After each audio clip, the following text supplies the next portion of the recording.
football team versus the Panthers. Him going against Ron Rivera, that's the only interesting thing there is, Other than that, there's really nothing about that matchup that makes me want to watch it. But it will be interesting to see that, and it's interesting to watch the Panthers in these last few weeks, because they are actually... The NFC, you guys got to pay attention to the NFC in these last few weeks, because... like I said a few days ago, you got your 5 teams that are basically a lock. Like, you got your 5 teams that are definitely going to make the playoffs, like the Packers, Cardinals, Cowboys, Bucks, and Rams. But after those 5 teams, there's no guarantee.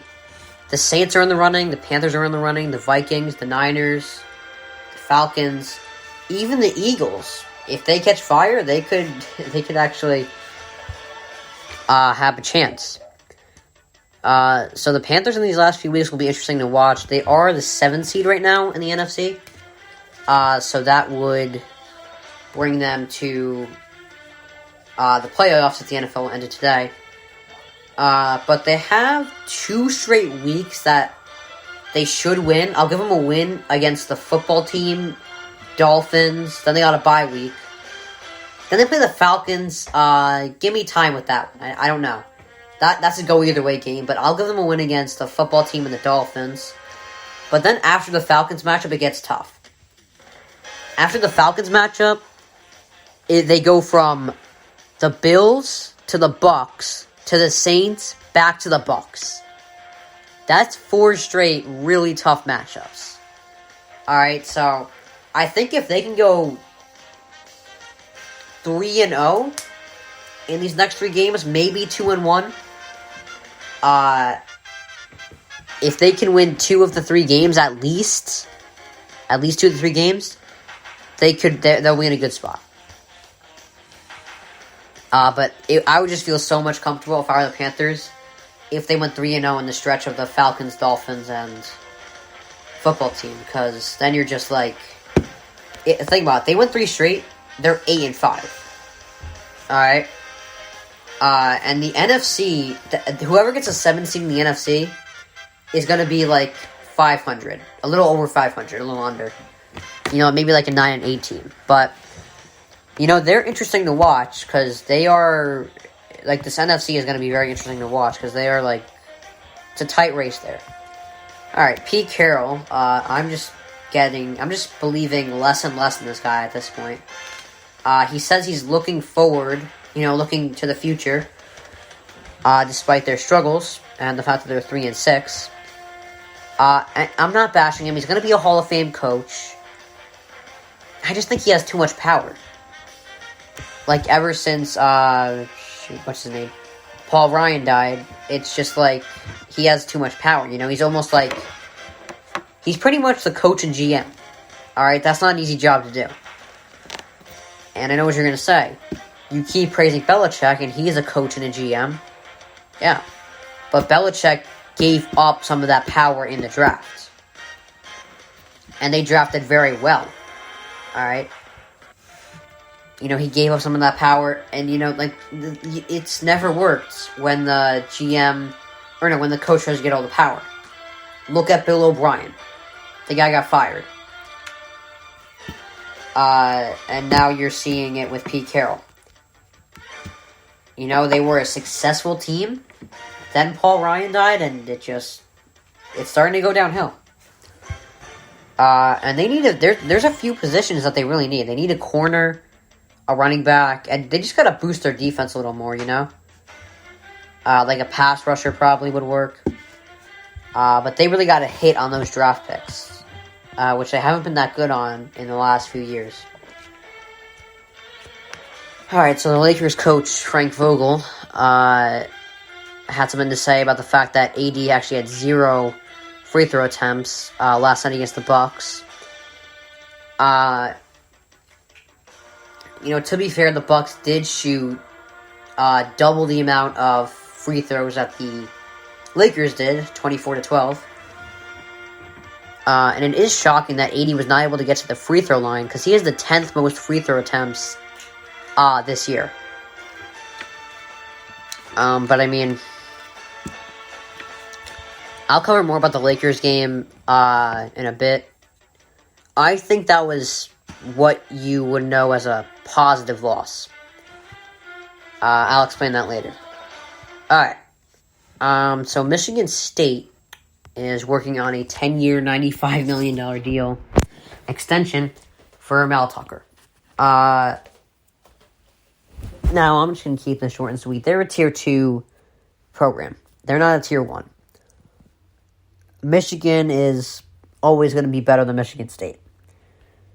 But I'll give them credit. They are basically, by doing this, they're saying they want to be up there with Oklahoma or Michigan as a Tier 1 program.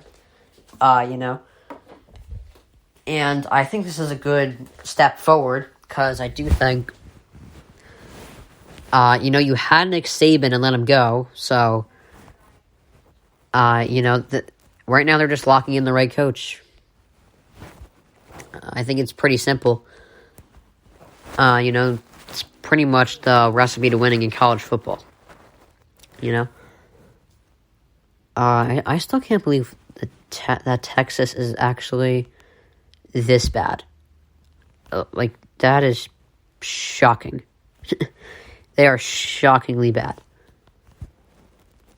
Georgia is 10-0. That's not much of a shock to me, but I mean, really the only shock is the fact that I'm not even going to go on another. I'm not going to ramble on about that. All right. You know what? I'm going to talk about the Lakers now. So they fell to 2-8 after a loss on the road to the Bucks. But this is one of few losses where it can actually be considered more positive than negative. The Lakers, one of the negatives, and we knew this coming into the season, was that they were so old. They're an old team. They're the oldest team in NBA history. That's a fact. All right. They're the oldest team in NBA history. Their best player is in his 19th year. And he is, what is he, like 37? He's turning 37 soon. Their best player is literally, what is he, like the fourth oldest guy in the NBA? You have a few young guys. You do have AD. AD is, but I don't even know if I consider him young anymore. Like, AD is in his prime, in his career, like right now. He's 28 years old. He has a lot of injuries in his career. And AD is not a young player anymore. He's in the middle of his prime. And his prime is going to end quickly. I'm going to warn you about that right now. AD's prime is not going to last as long as LeBron's or Brady's or whatever, or any player with any longevity. He's not going to be a Steph Curry type player where he gets better as he gets older. He's had too many injuries in his career. AD, his prime's going to end within the next 5 years. I'm going to guarantee you that. His prime's done in the next 5 years. Pretty simple. But, two of their young players, probably their only two young players, Malik Monk and Talen Horton-Tucker, both had great games last night. They both, and Malik Monk has had a few good games actually. He had 11 last night, but he's really a bench player. He's not really. He had 27 off the bench a few weeks ago against the Heat, and Talen Horton-Tucker had 25 and 12. So, and he had 28 and 6 last game. So. He's on a pretty good streak right now of impressive performances. So, I mean, that's a lot of positives there. They got two of their young players showing out, and they only lost by 7. Giannis dropped 47 last night. Giannis dominated, and yet they still only lost by 7 without LeBron. without their best player. And, another good thing is AD looked like he was in shape. Like, last year, he came into the league out of shape. And, he wasn't the only person to come in out of shape last year. The year started kind of pretty quickly. Almost immediately after the season ended, it was only a 70-day off-season. Compared to, the normal, month and a half off-season that they normally get. There was a big difference. Or no, actually it was 2.5 months off-season that they normally get. AD kind of came in out of shape. The season started 2 months after he played in Game 6 of the finals, so understand that. But what he didn't realize there was, by not being healthy, he was making a 36-year-old LeBron in his 18th year take on most of the minutes. Because AD got injured, and then LeBron had to take on all the minutes. Then LeBron got injured, and it was a whole mess. I can't believe they even made the playoffs last year. Especially in that loaded Western Conference. That was shocking. But I'm going to keep it pretty simple here. If LeBron doesn't come back soon, the Lakers are not making the playoffs. They're the 8th seed right now, but with that loaded Western Conference, it's very... it's tough for me to believe that they would make the playoffs if LeBron doesn't continue to play. But, I think this is a positive loss, kind of. It's weird to say, but, And the weird thing is I normally don't have much I normally don't have any takes on the NBA until, after Christmas. Like I said yesterday, there is no statement win in the NBA until after Thanksgiving, because until after Thanksgiving, you really don't know how good all the teams are. But yes, I felt that the Warriors beating the Nets in Brooklyn was a statement win. And I have surprisingly had a lot of takes before Christmas about the NBA, so. Alright. So, Brady's documentary, Man in the Arena, premiered Tuesday. I didn't watch it yet, but I have a tough time believing it's actually going to make 9 episodes. That's tough to do.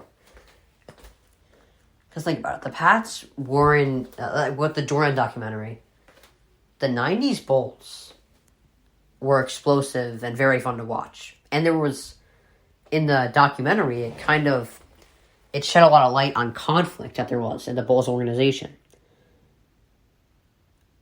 I really don't think there's a lot of conflict with the Pats and Tom Brady.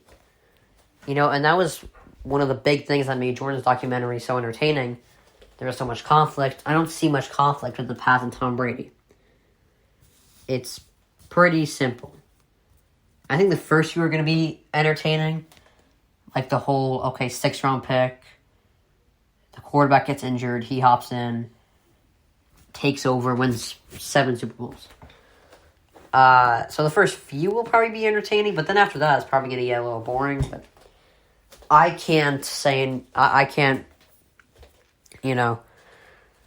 be so sure because I haven't even seen the first episode. And I'm going to watch it because it's interesting. And I have to give it a shot. I can't be presumptuous. That's pretty crappy quality to have, to be presumptuous, So I'll give it a chance, but I just don't see it making 9 episodes.